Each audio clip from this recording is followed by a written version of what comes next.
I think I hate all of the JoJoland stands, and I already know what you're going to say. Just because most of them are not humanoids doesn't mean they're bad. Actually, someone dropped that exact same comment on that shorts video I did ranking the Joestar protagonist stands, and you know what? Everyone has the right to be wrong, so I'll cut you some slack. Then what's so bad about November Rain? Beyond its ability, its look, and everything surrounding it, nothing really. Whatever happened to the cool stands or cool powers of Part 3 or Part 4 quote-unquote more grounded stand with amazing drip? Those were really iconic, flawed, but nonetheless great. I've seen some people say that having Punch-Gold stand is a pretty sleek concept. That's exactly what I like, you know? I swear, Araki don't make those anymore. I get that JoJo is no longer a Shonen series and is now catered to an older audience, and it succeeded, unlike other franchises whose pseudo-mature coat of paint stink. But the fact still stands that the spectacle aspect of stands is gone. This ramble of mine has nothing to do with the story and narrative of the JoJolands. In fact, I'm loving Part 9. However, there are multiple people who think every story is written in stone and cannot be changed. Therefore, you're not allowed to complain about it or criticize it. Some people will say these stands fit perfectly the tone of this new arc, and I say Araki could have done better. How so? By doing exactly what he did to Soft and Wet. Soft and Wet, relative to Crazy Diamond, is a close-range, battle-suited stand made to ever so slightly provide Josuke with a very limited set of options outside of punching hard.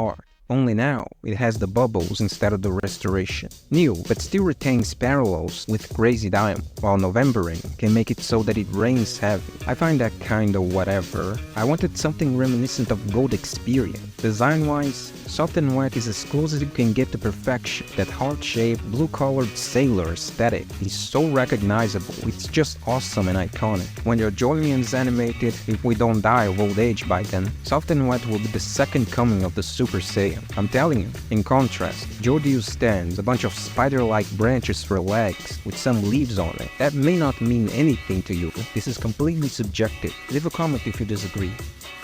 What's this? There's a bit of an entanglement going on here. Oh, this is a stand. That's gotta be the lamest stand ever. Listen, we had a fishing rod stand before, but at least the line and hook were sentient and could tear people apart by going inside them. What do you mean by that?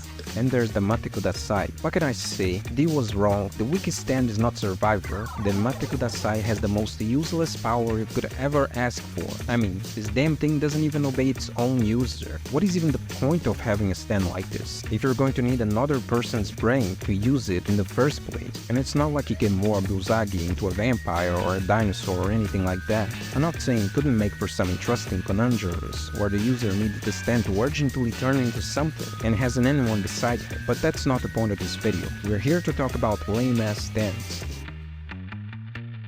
Paku's muscles go through a whole glow-up with a hustle. They blow up and get real slick at grabbing stuff, using some offbeat body parts, like the backs of his hands or elbows. He can straight up swipe things like wallets without even flexing his fingers. JoJo talks about Paku flexing his muscle game to stop a mosquito bite, which makes it sound like he's got some armor as well. That said, I'm not into it. I don't know about you, but I personally don't like it when a character's stand is seamlessly integrated into his being. You know, in JoJo, there's no gratification in having these types of stands. This is why people make fun of Hermit Purple, because they wish Joseph had a hulking ghost that rewrites reality as his stand. So no, don't like it. Smooth Operators. This is the one stand I'm fond of in JoJolands. Not only does it provide visual personification of Dragona's fighting spirit, like the other Deuteragnists, but Smooth Operators just has very entertaining and useful powers, like the skill to tinker with stuff by grabbing it and pushing it any way they want, no matter how locked down it was was before. They can snag numbers off a license plate, switch up pics on a driver's license, or even shift someone's eyes down their cheek. I don't have a problem with it.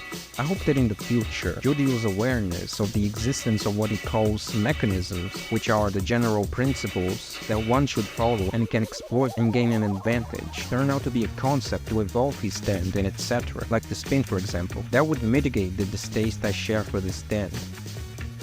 Now, let's talk about the potential that these stands have in battle. The only two stands that seems very promising fighting is the hustle and smooth operator. Those two can bring the exact type of action we've seen in Battle Tendency, where there's a lot of body horror. Only now this exploit belongs to the heroes of the story. That's a neat way to subvert expectation, but I guess we should wait and see. I'm all for this phase of JoJo's manga that started in Steel Ball Run, where things escalate slower than before. I'm not saying JoJo sucks now or anything, that's just a little criticism that I have with the story. All the stands in part 7 and 8 were all great, some of the finest work by Araki, without a shadow of a doubt. I mean, you can tell me D4C, Tusk, Ball Breaker, Soft and Wet, and Wonder of You weren't as memorable as Star Platinum and The World. And that's the end of the video. If you liked it, leave a like and subscribe to the channel for more content. Leave a comment saying if you agree with me or not and why. Maybe you'll love them. Tell me in the comments what you think. I'm excited to hear what you have to say. With that being said, thank you for watching this video. Arrivederci. See you in the next one.